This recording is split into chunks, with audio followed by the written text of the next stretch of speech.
And we're live. Oh my goodness.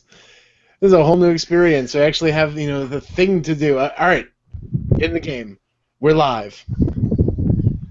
All right, ladies and gentlemen, welcome to Game Store Profits. This is episode 131.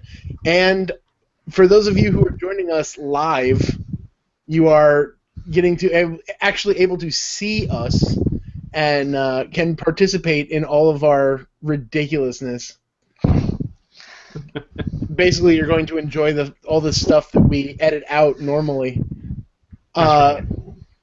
I'm going to introduce our hosts here, Mr. Jeff Romo. Hello out there on the interwebs. You can actually see me. It's awesome. Thank you. That's just great. Ladies and gentlemen, I'd like to officially apologize for everything that Jeff's going to do now that we're doing this in a fashion that you can appreciate all the little sound effects that he's given. That's correct. And then I'm gonna throw it over to Daniel Fisher, our other host. Daniel, how you doing? Hey guys, I'm doing okay, but I'm a little upset because I can't pick my nose while we record the podcast now. So if Daniel's screen goes a little bit blank for no good reason, we know what the deal is. Yeah, because here's the thing, though, guys, is that when we're recording this, we actually shut off our cameras, so we're actually recording everything just for the audio, so we get the best quality. So we don't know what the other people are doing on the other side of the camera. Yeah, that I think I'm starting to prefer it that way. But guys, I will have to say we're going to start this off just by throwing it out there because we knew we needed to. How have you guys been going out and catching Pokemon? Yes. Of course I have. Please, hello. Okay, so I started playing before it was officially released. So yeah, I've been playing. Somebody got in on a special Uber beta fanciness, I guess. No, because it released in New Zealand first, and I went on the interwebs and downloaded the file to my phone and played it that way. Okay, so because we are a podcast that talks about board games and tabletop games, we want to make sure that we don't spend so much time talking about video games. So let's just put it out there real quick. We'll do the whole Pokemon thing, and then we'll move on to other things. Let me just put it this way. What is the coolest Pokemon you've gotten so far? Oh, boy. For Daniel, you go ahead. You probably got a whole bunch. Well, for me, yesterday I caught myself a Dragonite sitting in this very seat while working, and it took 40 Pokeballs to catch him, and he was level 700. Are you serious? He was automatically level 700. 700. How do you do that? I haven't caught anything above a 200. Well, when you get higher level, you get stuff that come in just like that. So. All right, so I'm out it. I'm only a 7th level trainer at this point. Yeah, I've seen more color shifting at the training centers around my job than the laundry load that I just did a couple nights ago. So yeah, I'm trying to get a little bit better at the game before I actually launch into combat. I'm trying very, very hard to find myself a Snorlax because Snorlax is my spirit animal. Snorlax, I want that on a T-shirt. Snorlax is my spirit animal. I absolutely love it. He's got a big, goofy expression. He's large and he sleeps all day. He was my goal when I played my very first one with the red cartridge back in the day on Game Boy. He was my goal, was to find him and to bring him to the championship. I haven't even seen one around here. I'm swimming in Pidgeys and Rattata, but I have seen a Snorlax in the wild. Color me jealous. But I couldn't catch it. Totally jealous. I mean, I think the best thing that I've picked up was the those weird, like they call like a monochoke or something like that. It's these bipedal guys with big hands or whatever. The Machoke? The machoke, yeah, right. That sounds completely inappropriate. Is like mama choke or ma choke or it doesn't sound right to me. Well, we were actually talking at lunch today about the absolute sadness that is the backstories of every Pokemon in existence. It's the kind of thing that will ruin your day. Basically, if you want the epitome of it, and you want your childhood ruined forever, read the backstory on Cubone. Because Cubone is this cute little dude who has a little bone and wears a little skull, and you're like, oh, isn't he adorable? And then you read the backstory, find out that Cubone is wearing his own mother's skull. Oh, for Pete's sake! That's not something I've made. That's in every kind of Pokédex you're gonna find. That's canon, find. kids. That's canon. He's like my third favorite Pokemon too, because he's so cute. But my favorite is Meowth. Now, is that because of the sarcastic one on the old cartoon show? No, it was because of the toy mouth that they had, where you just hit the button and it would go meow meow meow meow meow. And nice. I worked in a call center, so I kept that on my desk. And like whenever somebody made me mad, I just hit mute and just hit that, and pretending that it was talking to them. So yeah, that'll work. I will say that I have an absolute love for all things Pokemans, though I never really got into the card game that came out of it. My brother did for a little bit, and I tried to get into it, but it just didn't jive with me. But I absolutely loved those video games. I remember when the biggest deal was when, I think it was for the N64, you had this ridiculous adapter that you plugged into the control, and it actually let you play like your Pokemon in this 3D colored awesomeness. Nice. That was. What were you gonna say, Daniel? Didn't the Rumble Pack come out for that, for the controller? Yes, it did. Yes, it did. Yeah, I remember that. Now, I was, I played the card game a little bit, but I was really big into Illuminati and Magic at the time, so I didn't really put a large amount of focus into it. So. Well, but this is my first experience with Pokemon, so I mean, before this, all I thought of it was that, okay, a bunch of people go and gather these cute little creatures and then puts them into gladiatorial combat. Your typical boy meets girl, Roman story. I mean, it sounds traditional in my mind. I had a conversation the other day about the nature of Pokemon and the fact that if you really break down the story, it's really kind of this dystopian awfulness. Because you basically have a world with very few adults, and most of the people that you meet are between the ages of 10 and 15, running around pitting their pets in combat. What is this, Children of the Corn? Come on. Yeah, it's one of those things you don't want to think too hard about it, otherwise it just brings sadness. I like happy things. Yeah. My favorite theory about Pokemon is that Ash and Pikachu, supposedly Professor Oak and Ash's dad worked together, and Ash's dad is nowhere in the cartoon. Right. But from what we understand, from the fan theory, is that he melded Ash's dad and that Pikachu together, and that's why they get along so well. Oh my goodness. There's some truly horrible things going on. I can't remember what the doctor's name is. It Willow in the Pokemon Go? It's Willow.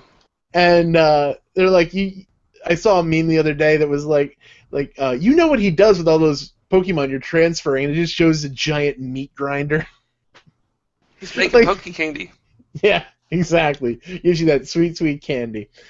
All right, we're going to move past Pokemon now because probably everyone's sick and tired of hearing about Pokemon now. Well, no, actually, I want to stab one thing into this. Okay. One thing. All right. One thing, and it's because it goes straight to the heart of my my unesteemed, I should say, tenure in the financial services industries is why on God's green earth did I not invest in Nintendo 2 weeks ago because they were up 85% as of yesterday. I'm like, oh my gosh, what? I know, it's ridiculous. I saw those things too, and there was one thing that said that like something like $9 billion went into the company like overnight. Yes, right. Oh my goodness. Oh my goodness. It was a bit of crazy. Well, I'll throw a hello out to the folks that are watching right now. We've got Eric Anderson with Nerd Chapel. We've got Sean Brooks. Sean, how's it going, buddy? He is of InnRoads fame now, and soon probably to be a guest on this podcast, I would assume. Let's see here. We got Jacob Norman with Mini Terrain Domain. If you guys haven't seen some of his work, good night. Incredible. Let's see. Who else? Am I missing anybody? Who else we got? Are we about ready to have like what was that old TV show, Romper Room? I see you. I see you. Well, when you take it to the digital age, it becomes a little creepy, though. That's the thing. A little bit. A little bit. But then we got Jack Birkenstock too, as well. So hi, Jack. How you doing? It was a little creepy when we were kids too. Yeah, exactly. We didn't care because we didn't know. All right. Where do you want to go, boss? I'm just thinking that one thing that normally we try to talk about what games we've been playing, and because of the fact that I've been going nuts schedule-wise lately, I haven't had a lot of time to play. And this is fun because we have video. Sorry for you people who are listening afterwards and not getting the video, but I'm going to milk the heck out of this because it's the first time we've gotten to do this. I can actually show da-da-da-da. We actually had a game donated recently. It's called Onitama. Mm-hmm. And Onitama is an absolutely amazing two-player game. It's really simple. It's like I want to say it's hard. I can't say it's like chess because it isn't, but it's kind of the closest framework that I can give if you've never played it or seen it. Basically, you have 5 guys. You have 4 little disciple monks and the master, and you are head-to-head on trying to make little moves each turn. To try and take either all the other guys' pieces, or no, you have to take the master, or you have to get your master from your temple to their temple.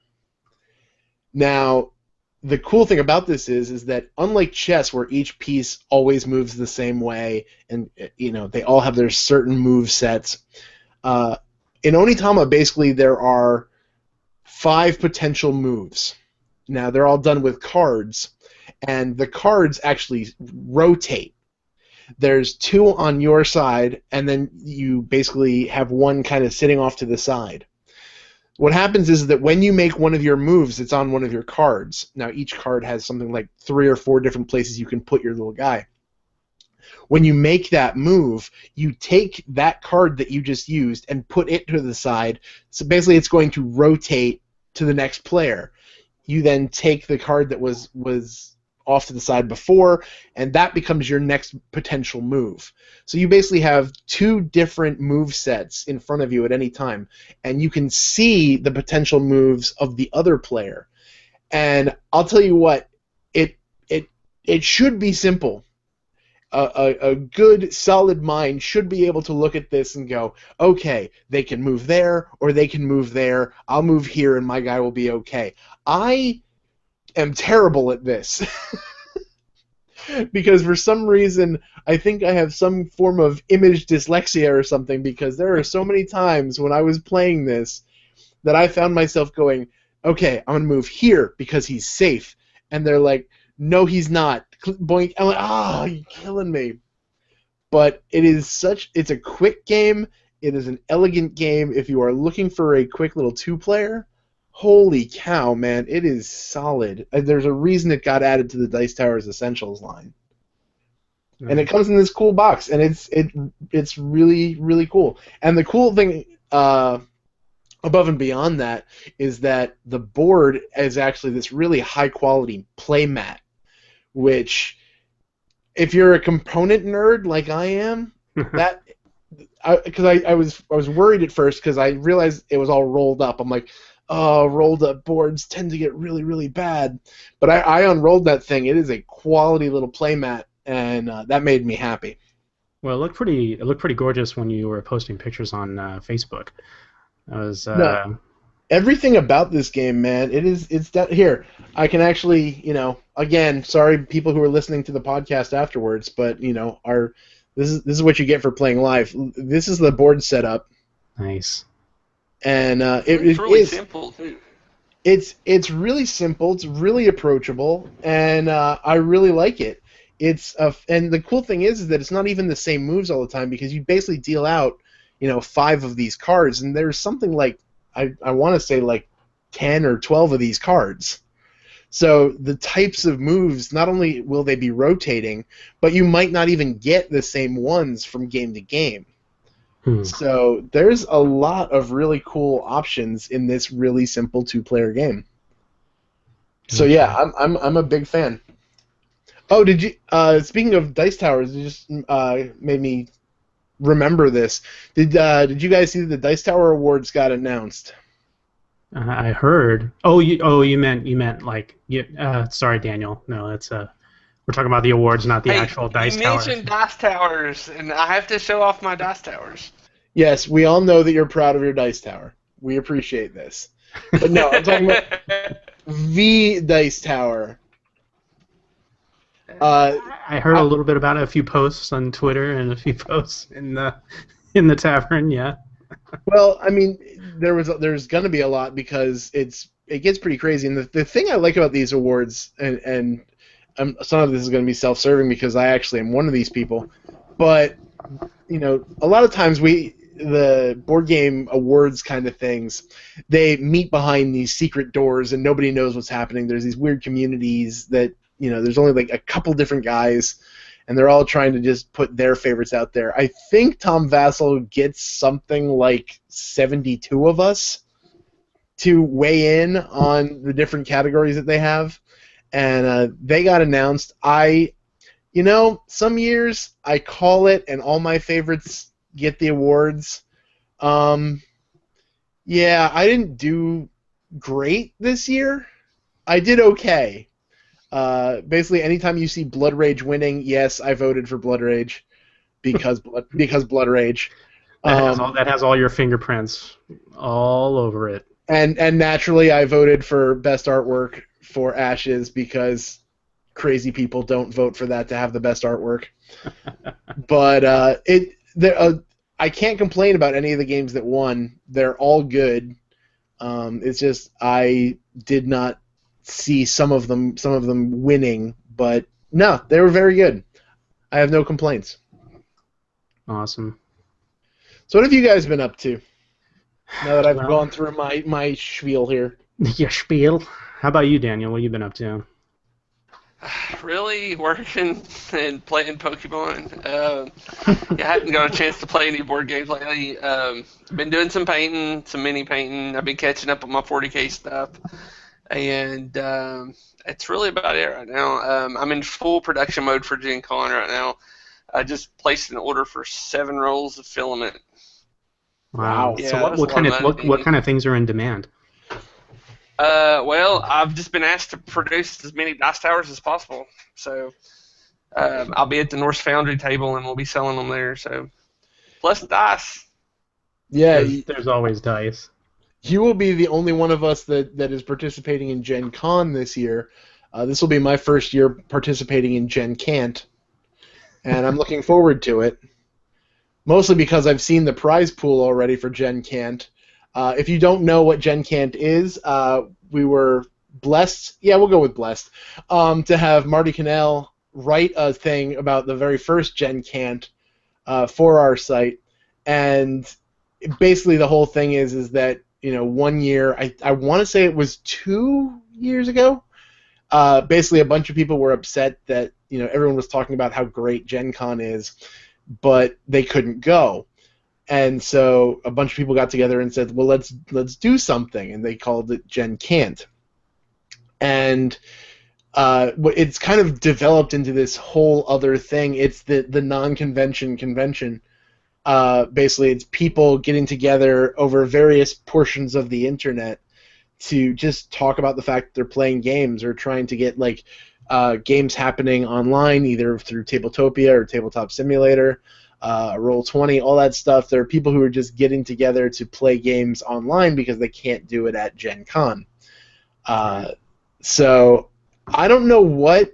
I'd love to say I have some kind of grand announcement about InnRoads' plans for Gen Can't, but with the schedule as it is right now, I don't know if something formal is going to happen for Gen Can't. So, yeah, so I'm hoping that we can get Daniel some kind of microphone or something, or camera or something, that we can send him off to Gen Con with, because this will be the first time in I was there the past 3 years. This will be the first time in 4 years that I won't be at Gen Con, so I'm upset about that. Well, I've already lined up one interview with somebody, and it's a surprise interview. But as you all know me, it's going to be DOS related. Yes. I was about to ask if this is the one you'd talk to me about, and I'm going to tell you that if it is, there's going to be a lot of incredible nerdy talk about Incredible Dice. Oh, I know. This guy's spectacular in the DOS industry, and I love him to death, and he's got a lot of history, so I'm just going to leave it there. Well, I'm not going to be doing anything as exotic as Gen Con, that's for sure. I definitely would like to potentially do that next year, which means I need to start planning now if I have my knowledge. Well, you can be planning on coming with me to Origins. How about that? When's that? It's earlier. Earlier. I'm planning Spiel next year. I haven't looked at the 2017 schedule for Origins, but I'm in the process of trying to get us to Origins. Well, it's closer to my house. Oh, is it? So that means that you can go then. Yeah, it's like in between from here and Indianapolis. Gotcha. There are all sorts of discussions about, like, not only if we're doing Origins, but how, because I discovered that there is a way to take the train from Newark, New Jersey to Columbus, Ohio, and I'm real tempted. It takes significantly longer, but it would be real cool to just be getting whatever minions I can to get on the train and just do like an 18-hour train ride, just playing games the whole way out to Origins. There's only one game, Mike. There's only one game that you could possibly play if you get 5 or 6 people together on a train, and that is Hero Quest. No, it's Cthulhu. I was wondering, Express. Come on. I was wondering what you were going to jump. I knew you couldn't help yourself.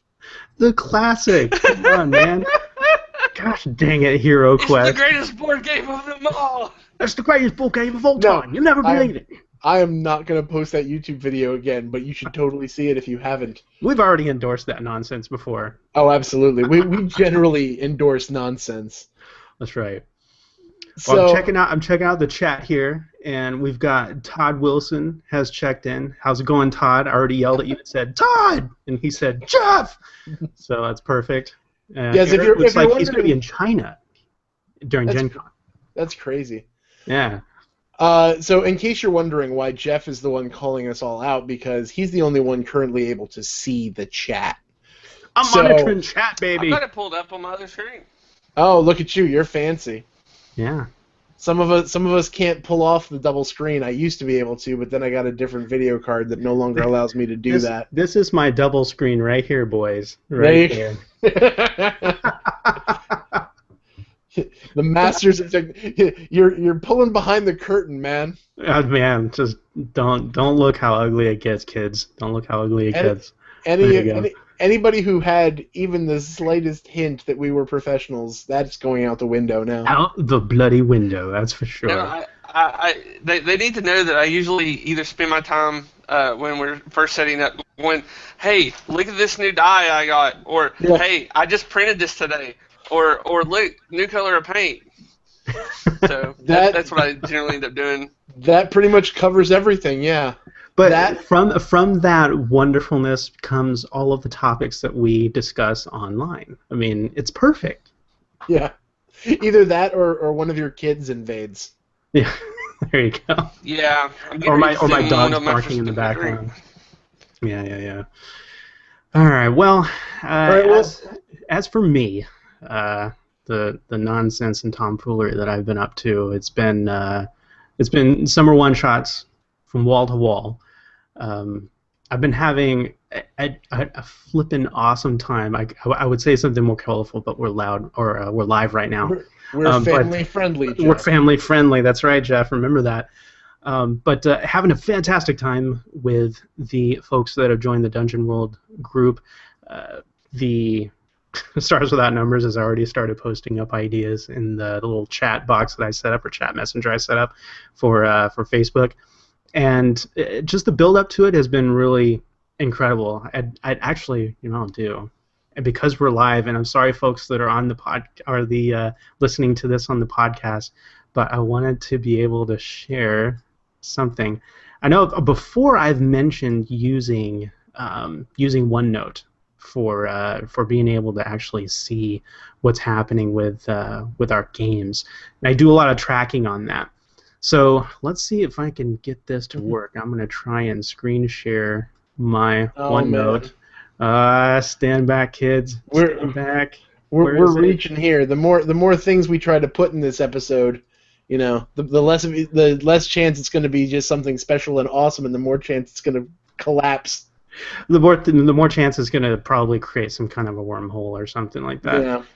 So let's see here. Let's see if that does that push this over to you guys. Yep. You can see. It looks good, man. So I'm using OneNote to basically track a whole bunch of information here and there about the game.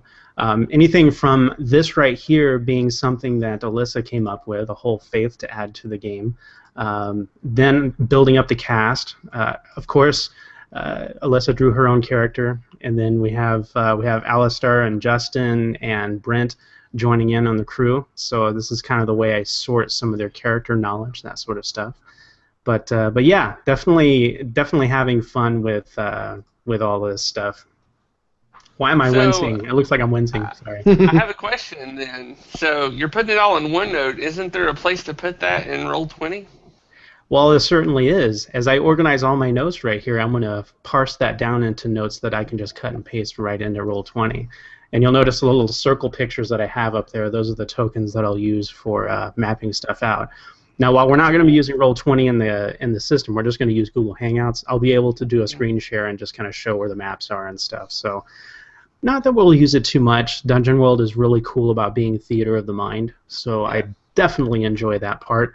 But the creation process that has been trained in me by this game system, by the Apocalypse World engine, has really just opened the vistas for Session Zeros. I mean, Session Zero has basically become the first session of the game, because as we start building shared bonds, we start building a shared history, we even build the world around us, it just gravitates into being the game.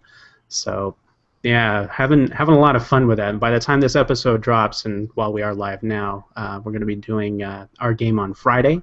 And then Jared Chadwick and his girlfriend Natalie are going to be, they're out in Germany, and I'm going to be running a game for them on Saturday. So definitely looking forward hopefully to it. I'll be Saturday as well.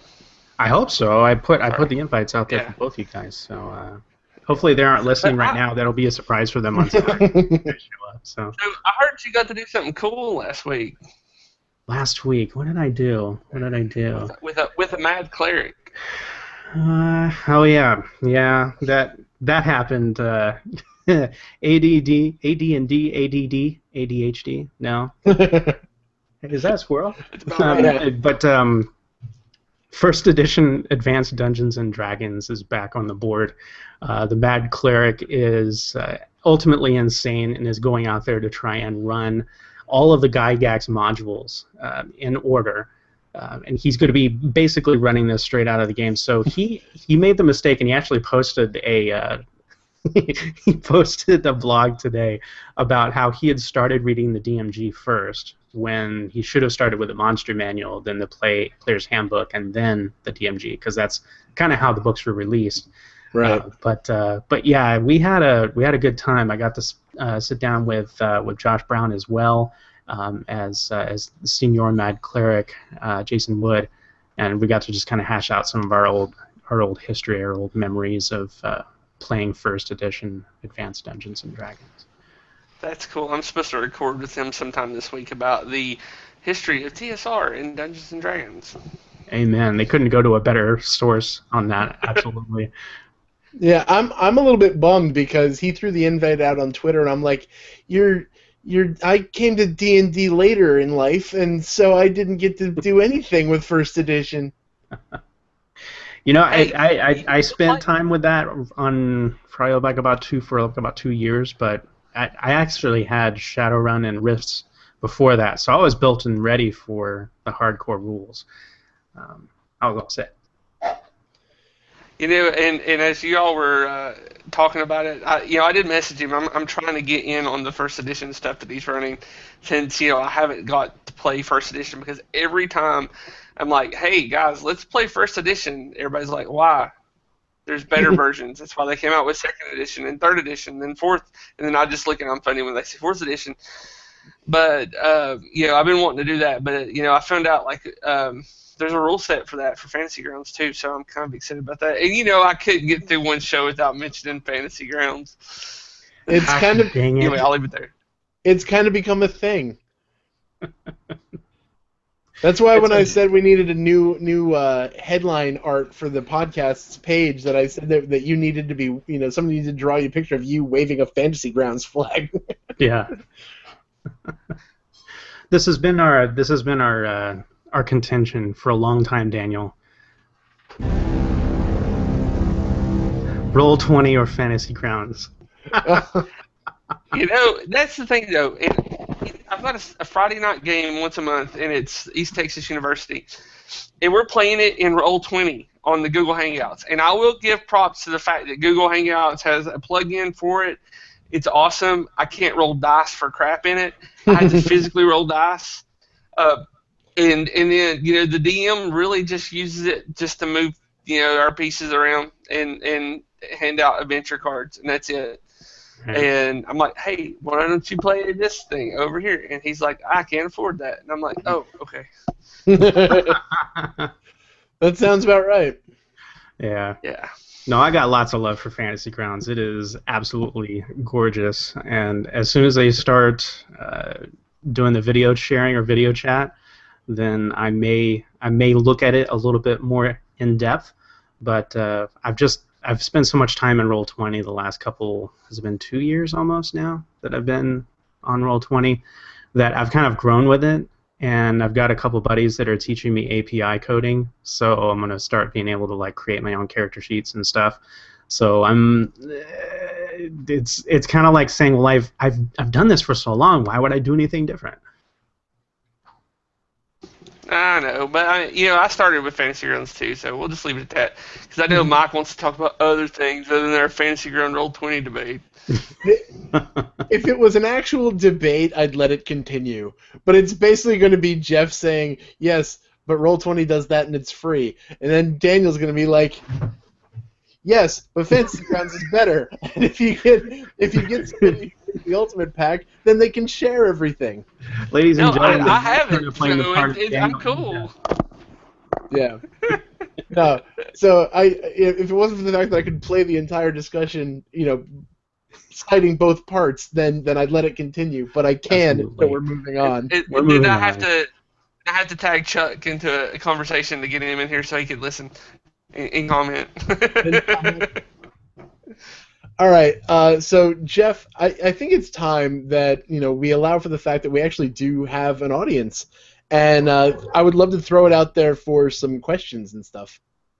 Yeah, you guys, go ahead and start posting up some questions in the chat. So let's take a look at the play-by-play.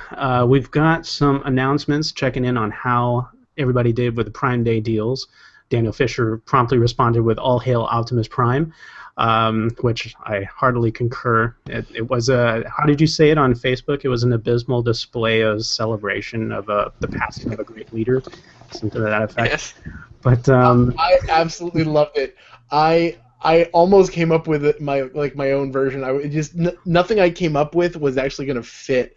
I was trying to do keep the matrix of leadership in Prime Day. Put the spark back in Prime Day.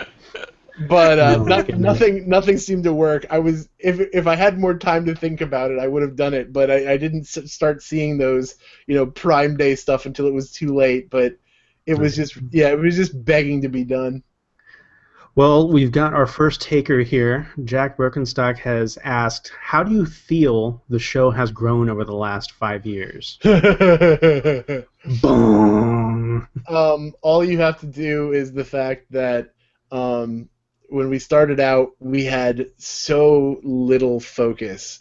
Luke and I both just started going, and we started hitting random geek topics at ever. Like, yeah, most of it was talking about gaming, but we also just talked about any nerdy thing we could ever talk about. We did an episode for Doctor Who's 50th anniversary. We did one for our nerdy heroes. We did one. It was just random stuff that we felt like talking about interspersed with our gaming, and it kind of settled in. I can't remember exactly. I can't point to a single turning point that said this was when we figured out what we were doing, but probably it did take us a good solid year to be like, oh, okay, we really need to hone what we're doing. Otherwise, we're just going to be talking about everything Right. because there's already enough nerd culture podcasts in the world. We didn't need to be adding another one. The ironic thing, though, is that over the years, while you haven't adhered to creating a matrix, as you say, of information on how you want to outline the episodes, that sort of stuff. We leave that for the saving the game professionals. But Professional outliners. yeah, exactly. But I mean, over the years, I mean, just from my perspective, I've seen, having listened to all the episodes, I have seen, like you said, kind of like that structure start building. But it becomes more organic, I think, just because of our shared styles. Yeah, we do have there's a general flow, and if you guys have been listening to us for any length of time, you can identify it. Usually we have the witty banter bit, then we have the what have you been playing bit. At some point, I can't remember when I codified it and literally started calling it making the turn. But then we make the turn and we start talking about the aspects of faith and the society and the deeper level stuff of what we're talking about in the context of gaming and life in general. We've really hit some. I started looking back at some of the older episodes. We really did hit some hardcore stuff every once in a while. There were episodes that we didn't do that at all, and we just talked about gaming news. But there were some times, man, where I just left it and go, man, I can't believe I said that because I don't know what happened, but I was profound for once. Yeah. And there's sometimes that you'll bring in topics and just kind of sneak them in on us. That does happen on occasion. And Daniel and I are like, yeah, we can do this. We can do it. Well, it's really Yeah. it's really fun because we're not always as polished as some of the other guys that are out there. I've been listening to the Dice Tower guys like nonstop this week, and pretty much most of their shows. There are some that kind of float around, but most of their shows are very much there are segments, and you can tell what's happening, and you can tell there was hardcore prep work going into it, and I love that. But what I've always loved about our show, and what apparently you guys who listen to us also think, is that we are a lot more conversational, which sometimes leads to ridiculousness, but a lot of times leads to very honest and off-the-cuff responses. We haven't had time to polish up the clean answer and the good answer. We're going with, this is the answer I have for you. Right. And sometimes that has really led to, like, there have been times when we've had conversations and we've come out of them just saying, wow, I did not expect us to go there. Yeah, we'll have those conversations after we go offline, and we're sitting there on the hangout and thinking, wow, that just happened. That just happened. So cool, right on. Well, we've got a couple more questions. I don't know, Daniel, if you're looking at the chat, we've got Eric Anderson and Jack Birkenstock coming up with a couple more questions here. Yes. You want to take one? Let's see here. Is there a mechanic that you feel is overlooked and needs to come out more in games over the next few years? as far for me, I think we need some more miniatures that are not pretentious. I'm just kidding. Um, Just gauntlet thrown, man. Looking no, at you, cool mini. No, I'm just kidding. and I will tell you this. One of the best games that I have ever played in the last 2 years, and a lot of people love it and enjoy it, is Pandemic. Mm-hmm.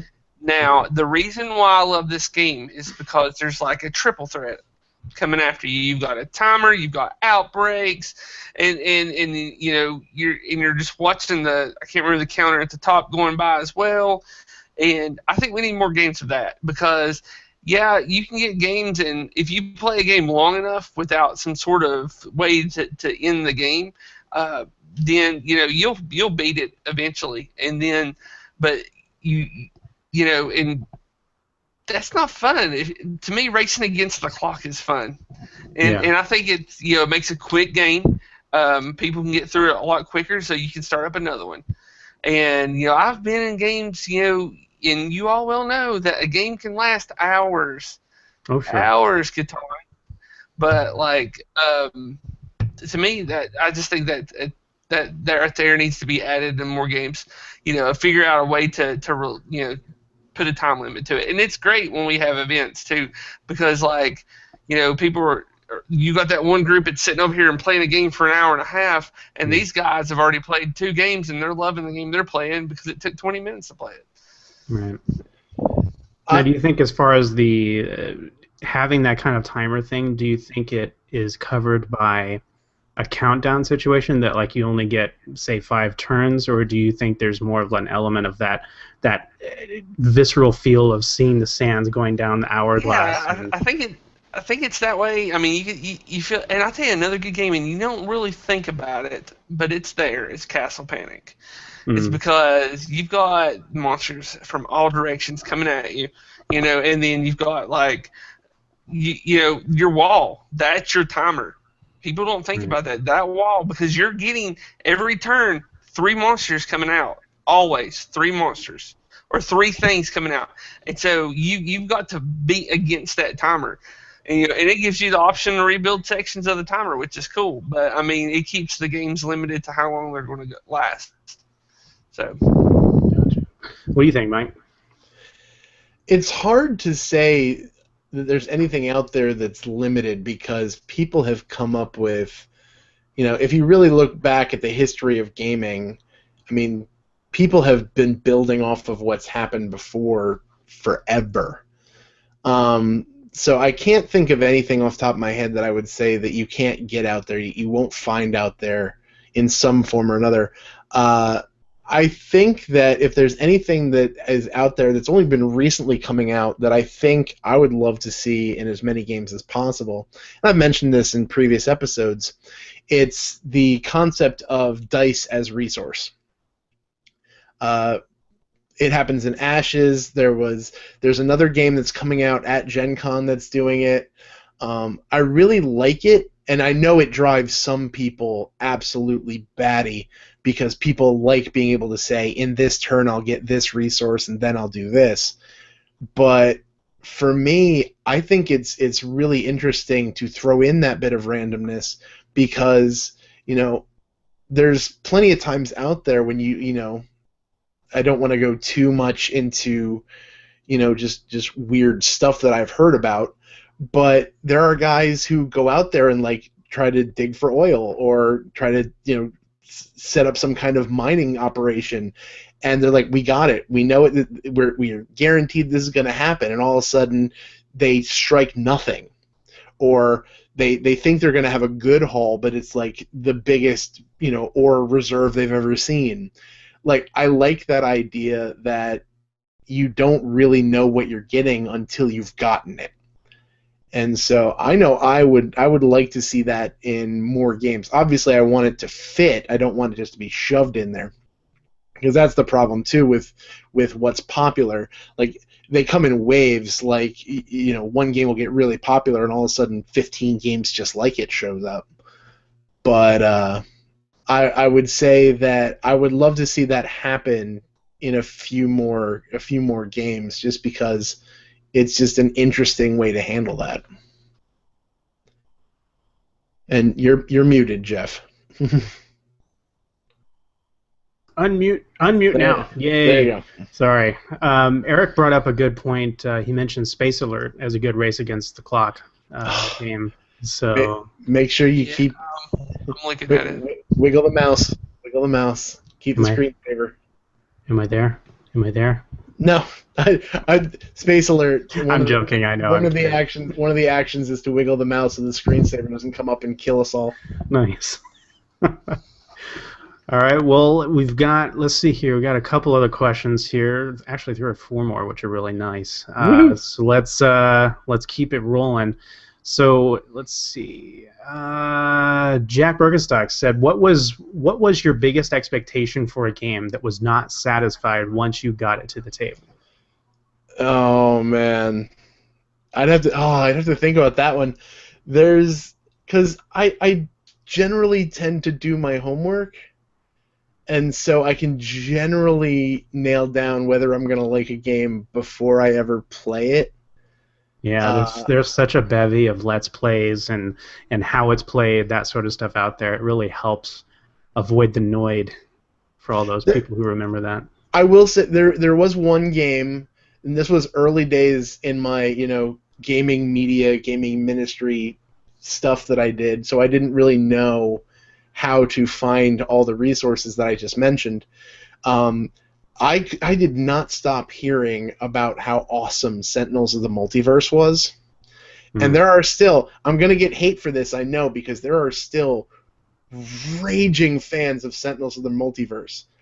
To me, that game was basically, I hit you with this much damage. Oh, or I could have hit you with this much damage.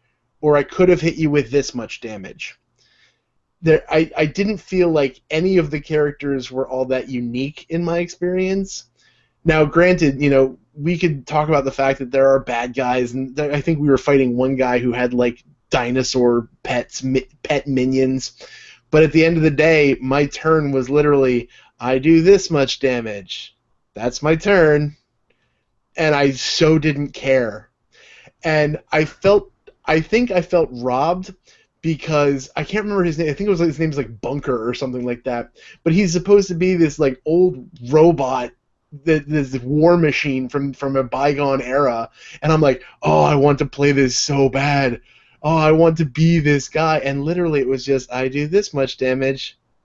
I do this much damage. And I felt nothing for this. And I'm like, I'm playing a steampunk war machine fighting dinosaur minions. Why am I not excited about this? All of the elements are here for a fantastic pizza. Why am I not enjoying this? Exactly, but I couldn't get into it. And then somebody was like, oh, you need to do this person, and I tried that person. And the only difference was, instead of me saying I do this much damage, I go, I'm going to help you do that much damage. Yeah. And I'm just like, okay, whatever. It's not my thing. For me, as you all know, I have wonderful children. So a lot of children's games come into my house from my mother. And one of the games I grew up with playing and enjoying very much was Monopoly. This is before I discovered other board games.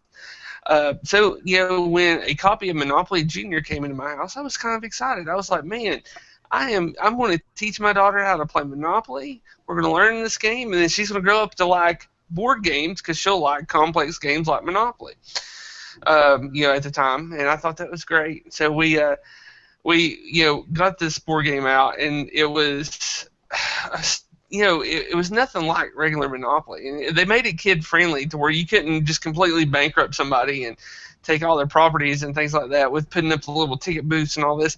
And it was just horrible. And I know I am very disappointed about a kid's game. But you know what? I'm a dad. I have children. I have to play these games with those kids to keep them interested, and I need to be interested as well. No. I have to say. I will say that you do need to hold kids' games to a high standard. It's why I don't have many, because many of them are awful.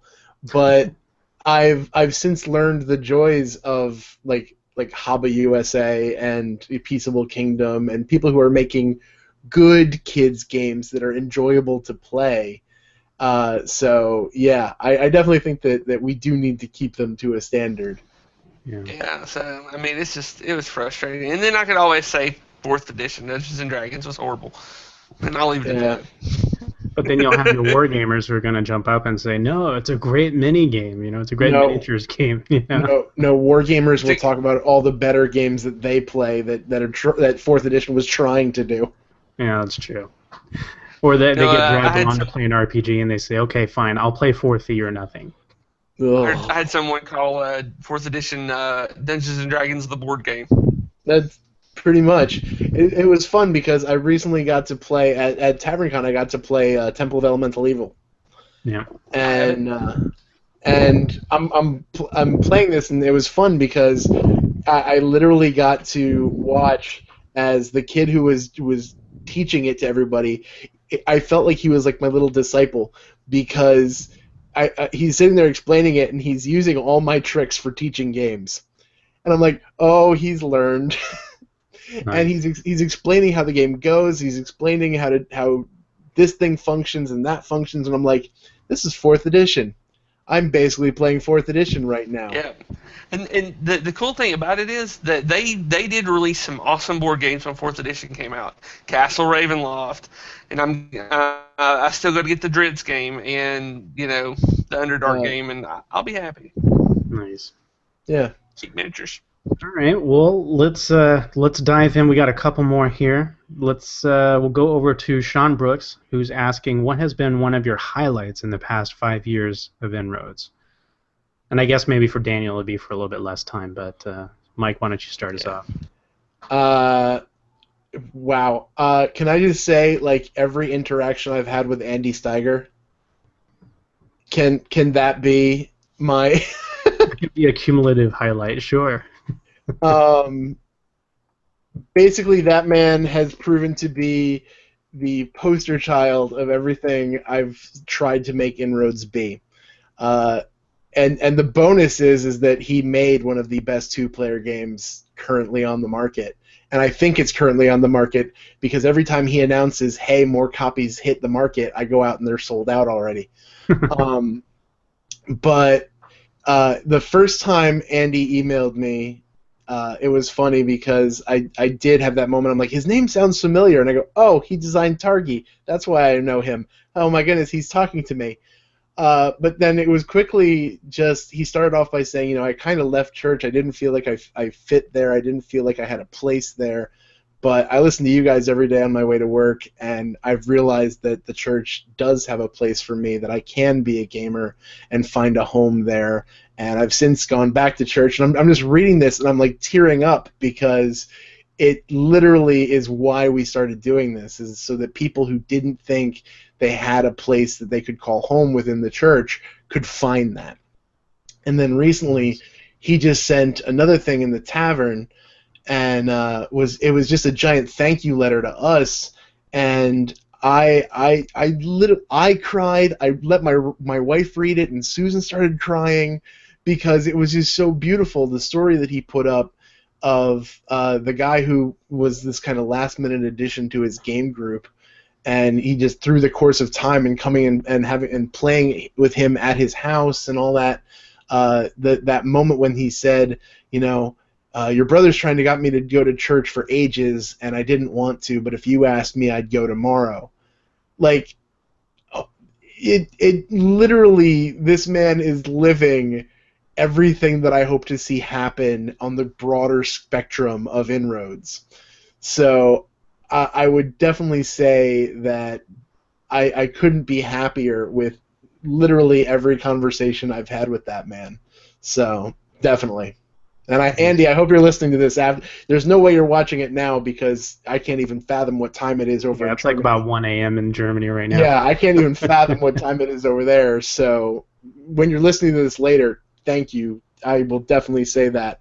Yeah, man. Amen. How about you, Daniel? Really, I'll give a little history real quick. I came from Game Church. I was like, oh yeah, video game ministry, that's cool. I play some video games, but I didn't play a lot of video games because, I used to, but, and then I met Mike. So here I am, like, I'm like, you're like me. You like tabletop stuff. I like you. You're cool.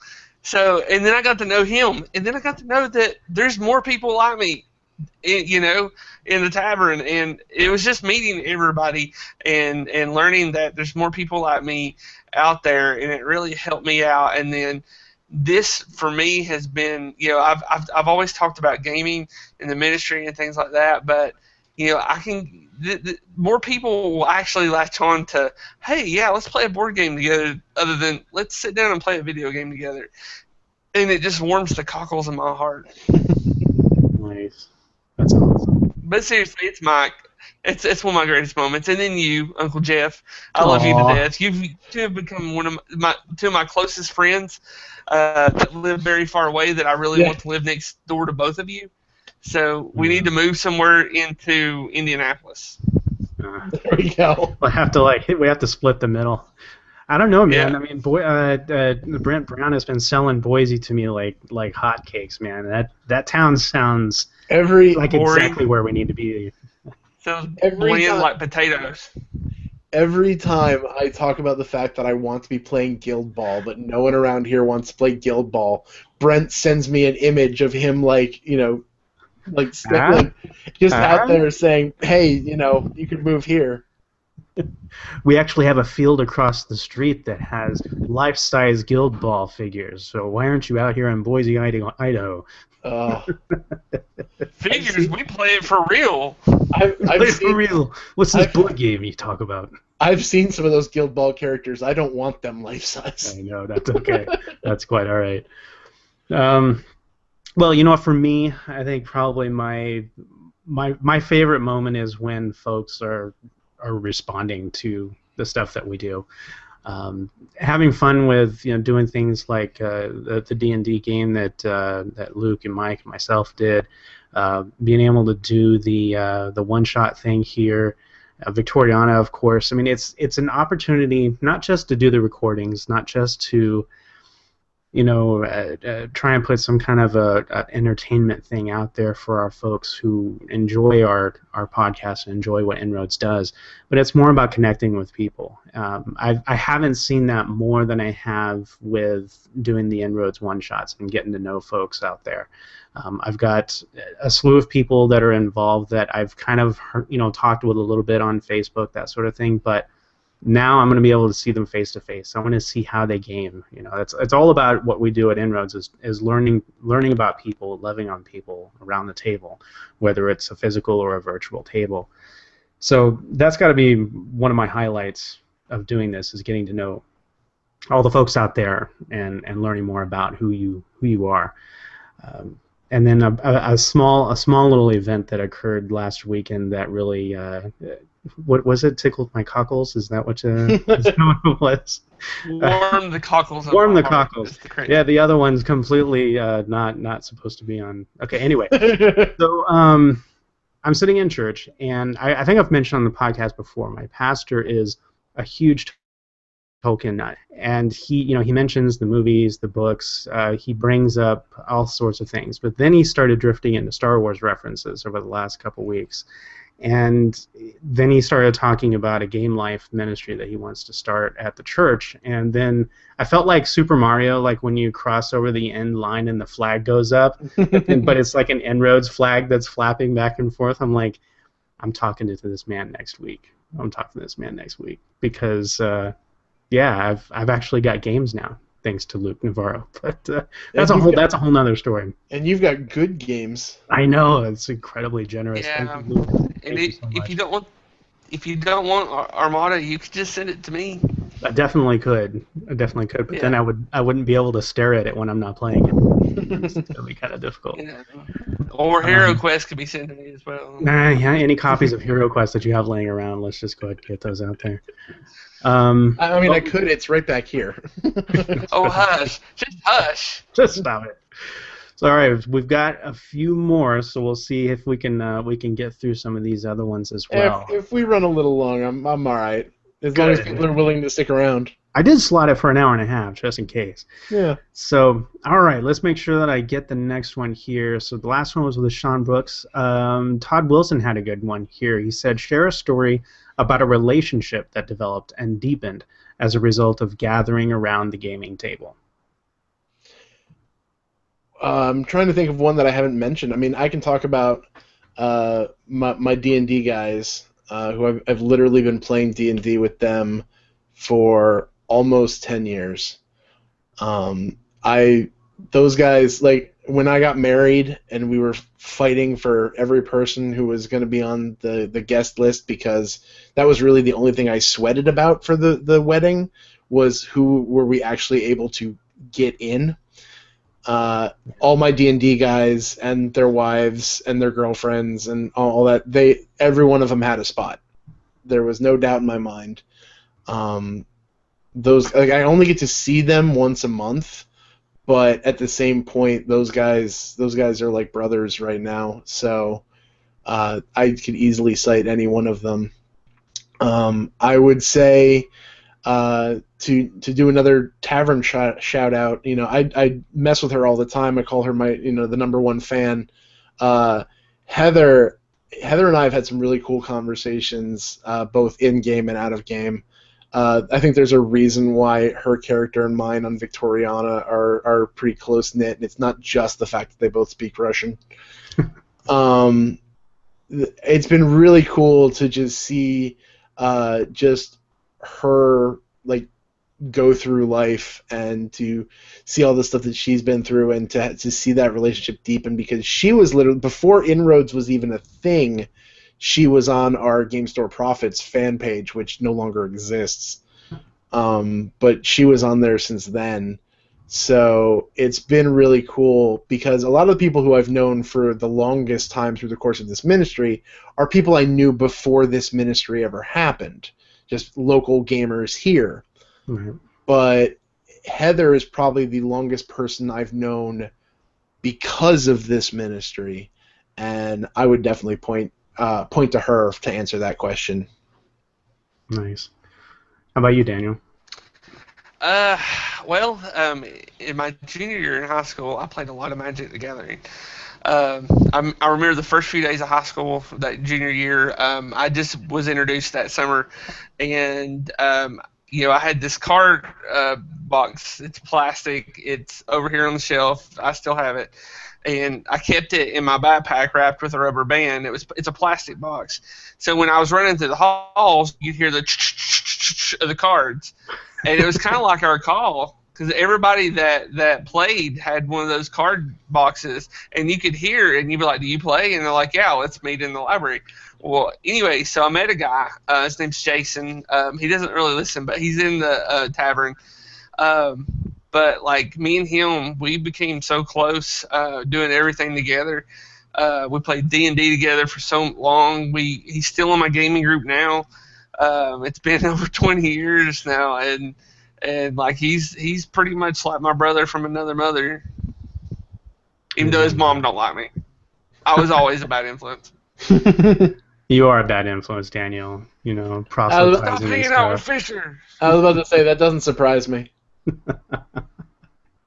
Crazy man. Well, Jeff, what about you? What's your... Well, I've, you know, like, kind of like what you said, Mike. I mean, I've said it before. I've been around the same group of fellas going on 27, 28 years now.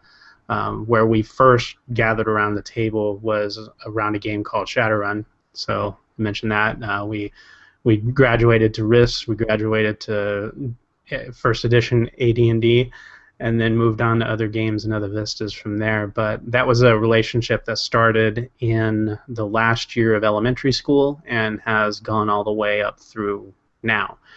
And what's great is that, you know, obviously, yeah, it starts with gaming. And, you know, we're a bunch of kids. We didn't really know that we were forging lifelong friendships at the time. But as the years went on, you know, fights occurred. You know, there was a couple times I got in a fight with another fella in the group, and we didn't talk for a year. But, you know, it came right back around to being friends. And we've been there for the ups and the downs through, you know, huge life changes, moving across the country.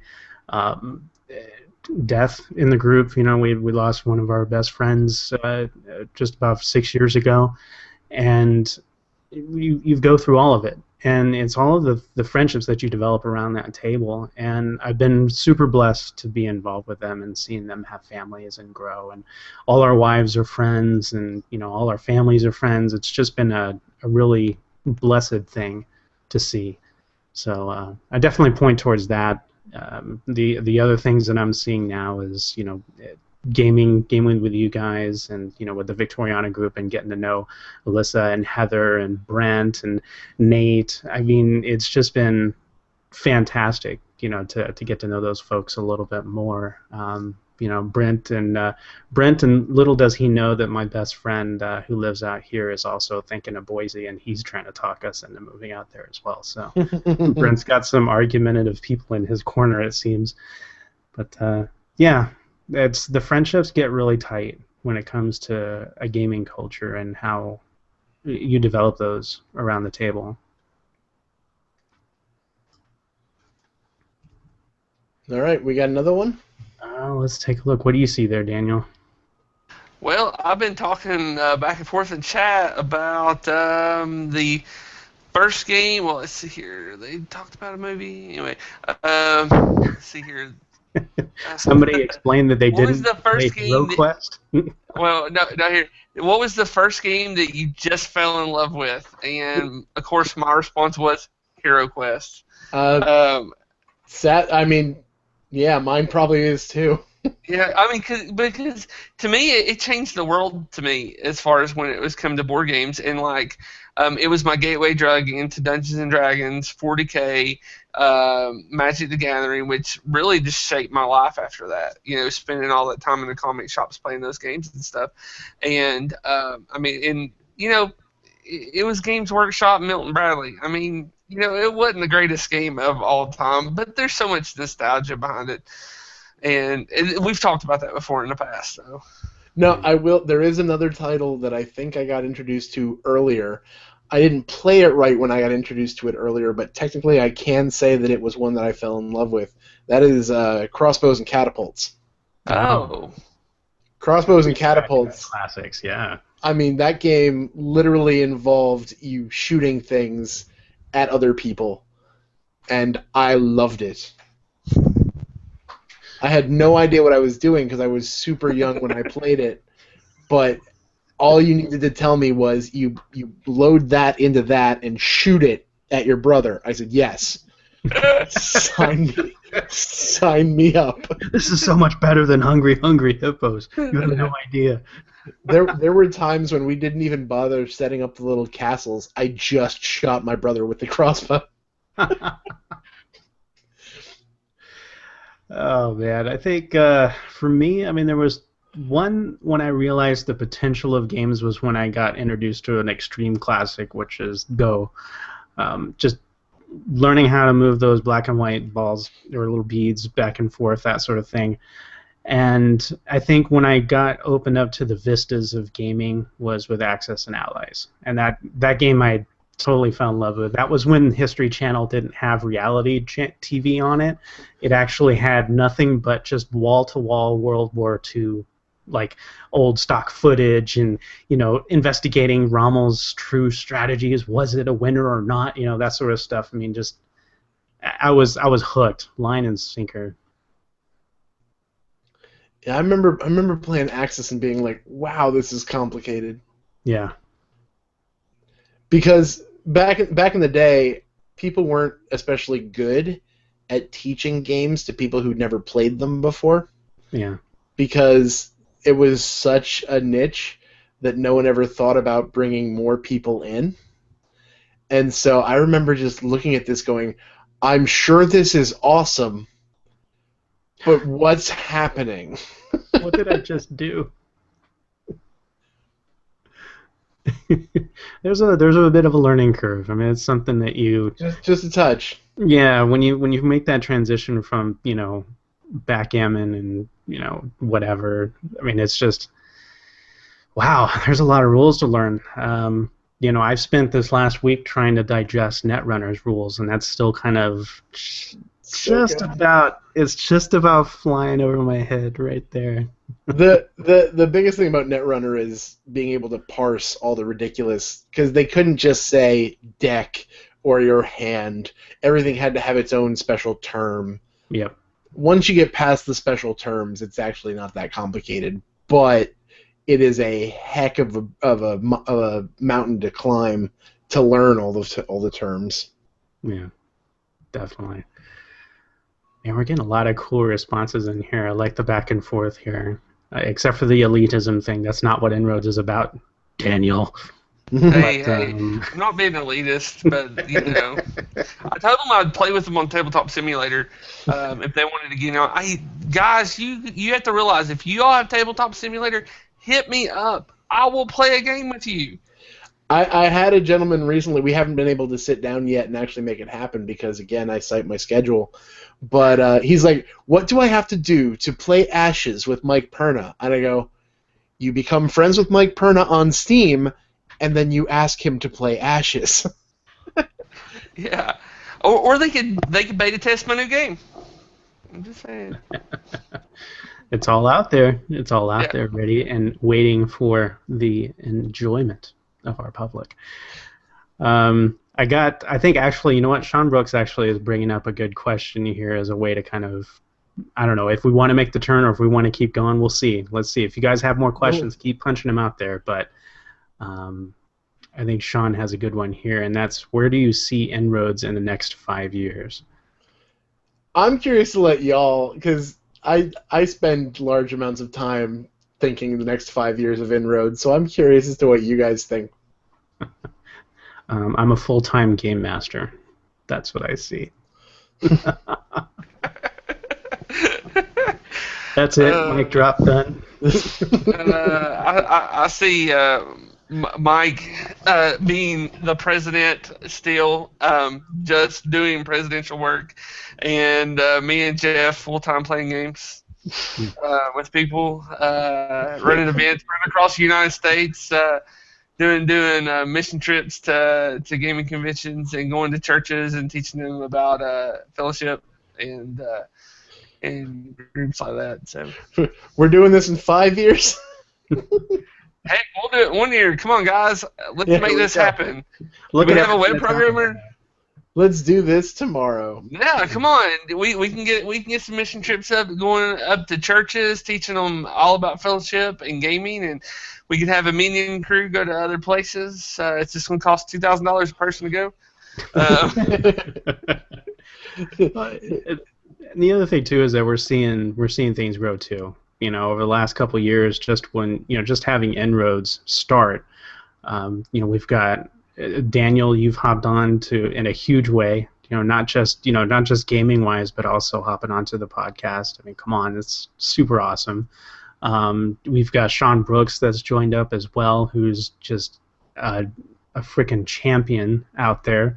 So, I mean, the other part of it is just seeing more people join and doing things locally in their area, making differences in their area, using games to make that connection.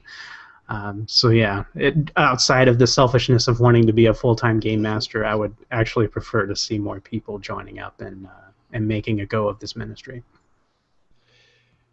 Yeah, I kind of break down all my plans for InnRoads into the stuff I want to see happen now, the stuff I want to see happen in maybe 5 years or so, and then the third category is stuff that will only happen if God rends the heavens and drops a large pile of money and people on my lap. The things I'd love to see happen is I'd love to get the InnRoads core handbook codified. I would love to see that actually become a reality. I had somebody ask about it the other day, and sadly, as is always often the case, I had to report that this is what I do. When doing this ministry and doing the podcast and doing all the stuff that I do happens at the same time as I'm doing my day job. At the same time, I have family responsibilities. At the same time, I like to hang out with my wife, who very patiently let me jump from one phone call to another phone call tonight, and gave me that kind of sad look that said, I really don't want you to leave right now, but I know you have to. So it becomes difficult when you're trying to balance all that stuff to make these things happen. So one thing I'd love to see in the next 5 years, and I only say it should be me because universally the board said it should be me. I'd love to see one person, if we can get the funding together, that this is their job. That creating content for you guys and visiting churches and creating curriculum and creating the core handbook and stuff like that, that is somebody's job.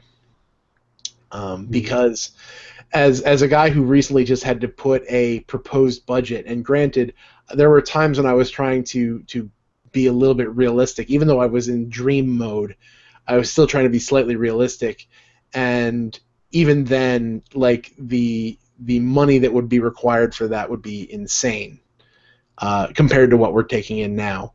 But I would love to be able to be in that place, because so much of what I end up doing now is either fundraising or convincing people that this ministry has value.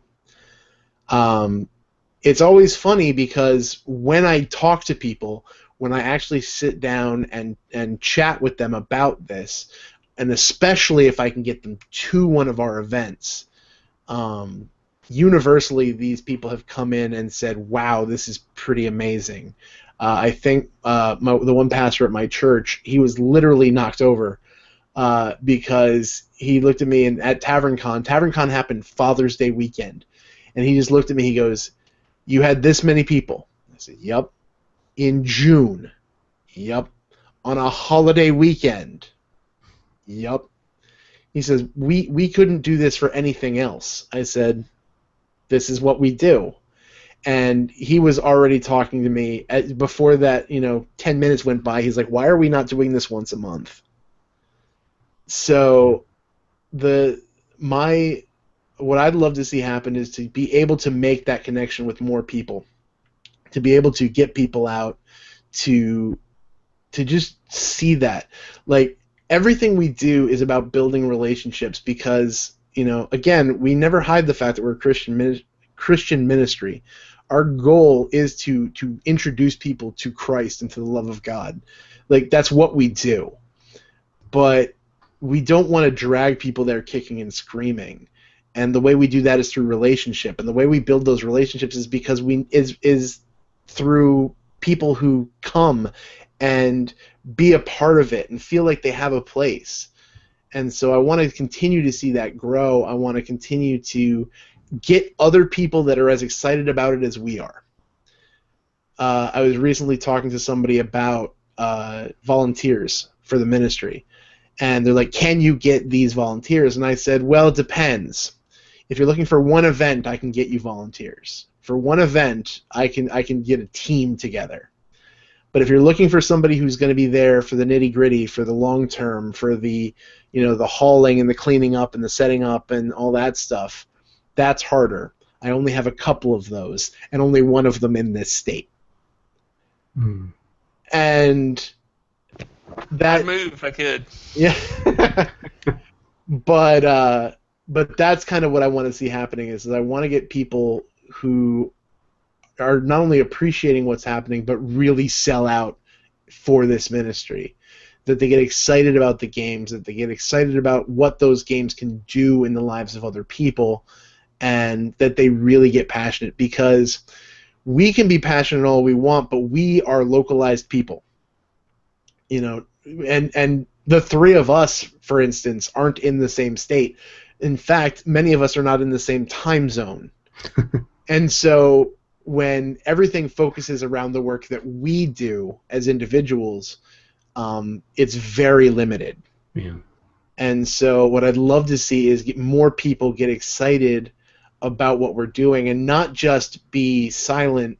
And I'm very thankful. The tavern has grown exponentially over the years, and I'm super excited about that. We've got more and more people participating in the tavern, and I love that. But there are a lot of ways that people can help, and one thing that we've said, we don't say it all the time, but we've said it a bunch. If you take just a couple minutes to go to iTunes and rate and review us, that's huge because we are a super niche podcast. We are niche within niche. And the only way anyone's ever going to find us is if somebody talks us up to the point where we start not being, podcast number 6,327,000,000, out of, whatever. Because both Christian podcasts and gaming podcasts, there's a lot of them, and they're only seeming to get more and more of them. So that's simple stuff like that. I'd love to see more. I mean, this is when I put the president hat on and say I'd love to see more support coming in for the ministry financially. We love, the prayers and everything, but I just put together that budget and realized that if you don't include somebody being on staff, we are still only 1/4 of the way to just doing what I want to do on a basic level.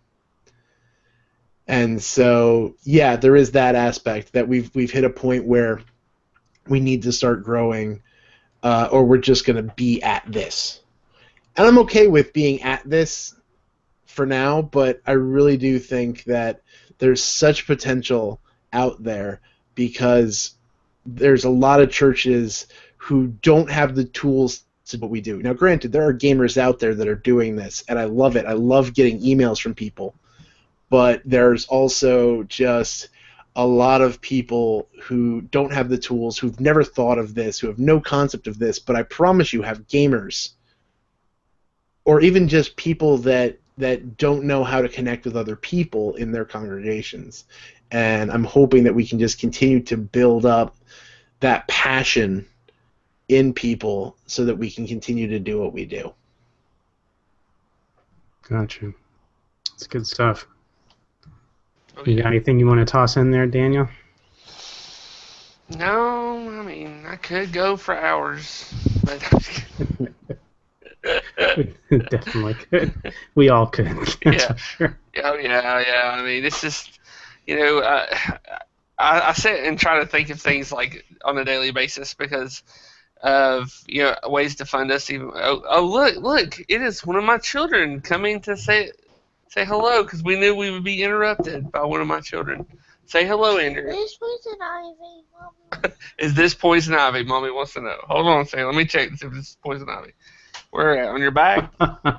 Yep, that's poison ivy. Parenting moments. See, kids, Yes. teachable moments for all of you people out there. Yeah, but yeah, I mean, what I was saying is, like, to me, like, I would love for us to get funded more, because it would help Mike out tremendously on a lot of the stuff he does day to day, and I know I'm not trying to like beat a dead horse, but the things that we would have the ability to do with more funding, which entails would help us out, help everybody out, and we would have kind of like more fun, but with what we could do. And maybe travel a little bit more, and go to more conventions, and just to meet up with everybody as well. I mean, it would help out a lot. Yeah, and I mean that big goal is hitting the conventions. Not being the guys out front. Raising signs and stuff like that, but actually being the folks inside, loving on people and telling them, here's what the kingdom's about. Let me tell you a little bit about it. And then, of course, being able to go to churches and teach them about, a game day or a game night or whatever, and how that can reach out to the community around them.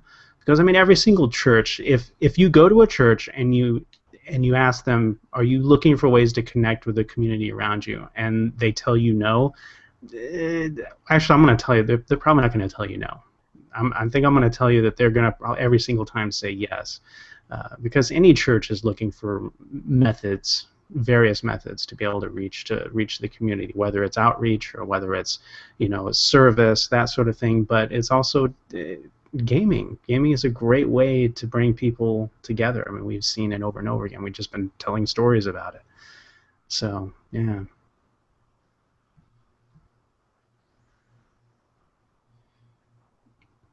Yeah. Without going into a full-on pitch. I don't know if we have any other questions or if anybody else has anything they want to say, but We had one question that came across about picking up a game. It was from Jack about what introductory games would be good for kids. But I think between me and Daniel and a couple of the folks on the chat, we threw out some Yeah. really good suggestions for them. I will tell you. I'm sorry. If No, you get a go for chance it. to check out Twerps, Game Science sells it. It's literally it's a run on the name GURPS, but it stands for the world's easiest role playing system. It requires one stat, and that's strength, and one die, which is a D10. Nice. It's wonderful. That does sound wonderful.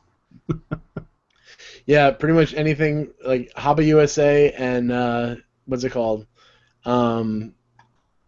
Peaceable Kingdom. Haba makes fantastic games that are really cool to play, even if you're adults. Peaceable Kingdom, the reason I always hype them is because of the fact that they actually make games that grow with the kids.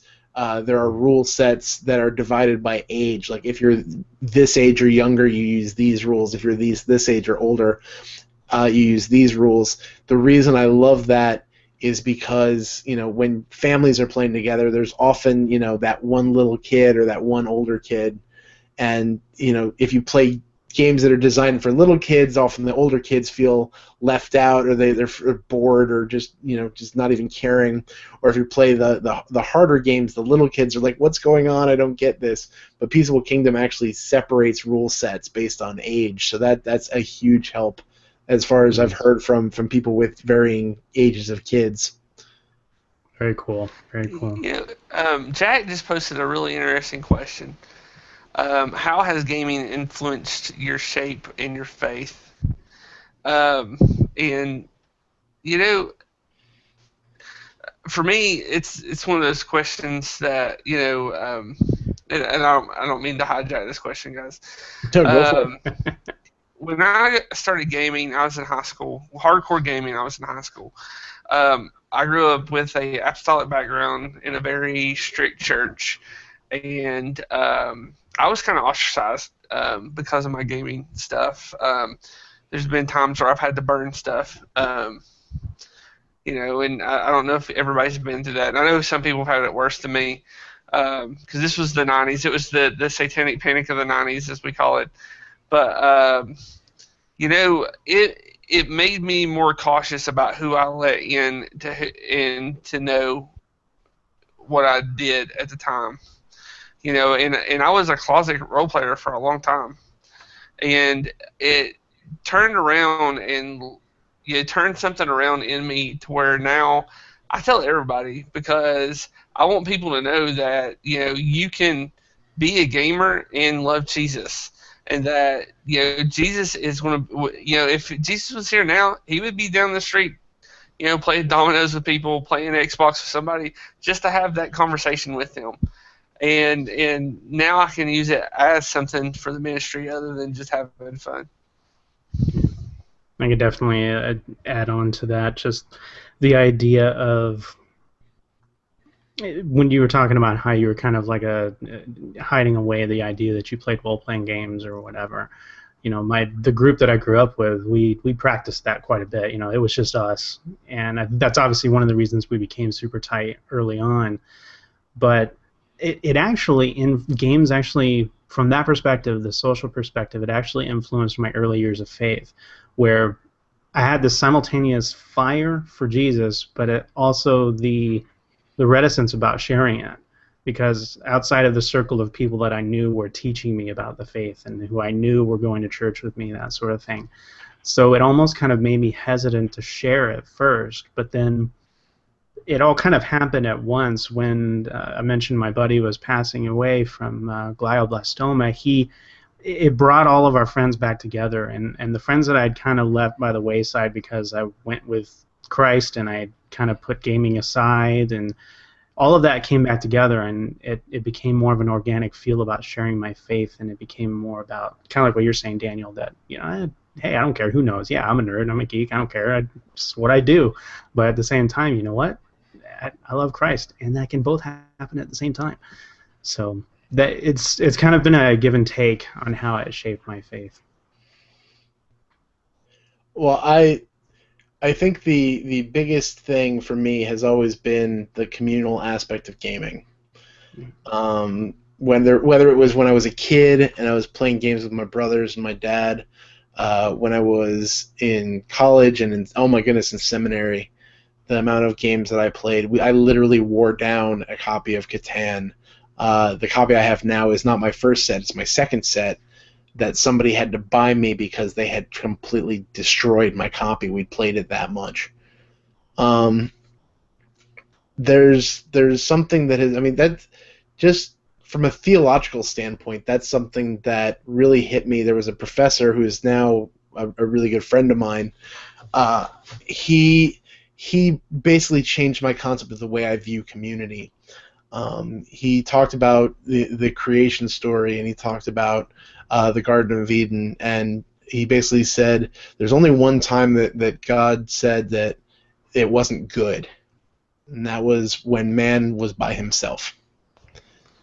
And the professors took a second, and he goes, think of it, like after this part of the story, we have the part where sin enters the world, but that's not here now. That's later. What happens now is that when the relationship between created and creator is as good as it's ever going to get, there's nothing that separates them. God literally walked with Adam in the cool of the evening.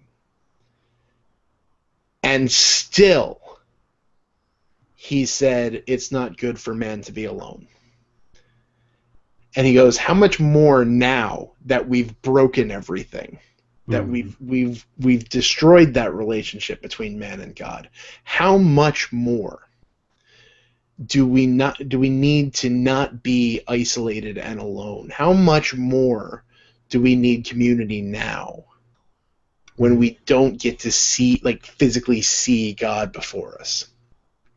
And that changed my whole perspective on things, and it plays out every time I play games with people, because I've realized that everybody talks about the introvert and extrovert and all that stuff, and really a lot of that is interesting and fascinating, but at its core, when all is said and done, we all end up needing people to some degree. The introvert only needs a couple. The extrovert needs a crowd. But in either case, there's always, at some level, a need for somebody else to be with us in this existence. Mm-hmm. And gaming, as a kid, it was rough for me. That last episode, if you listen to our last episode, you heard me talk about just some of the baggage that I'm still carrying to this day because of the stuff that I dealt with in my youth. And back then, I didn't think I had a place anywhere. I've made my life around the idea that there are people who need to know that there's at least one person who cares about them, because when I was a kid, I needed that person. I needed that person badly. And gaming does that. It provides a community. It provides a shared history. It provides a place that people not only think you're going to be there, they expect you're going to be there, they hope you're going to be there, and they look forward to seeing you there. Mm. And, in a world that is growing ever more disconnected, I can't see anything out there better. I'd love to say that the church was better at building community, and there, don't get me wrong, there are great churches. I don't want to ever downplay church, but at the same point, we're also doing a terrible job. I say we are doing a terrible job.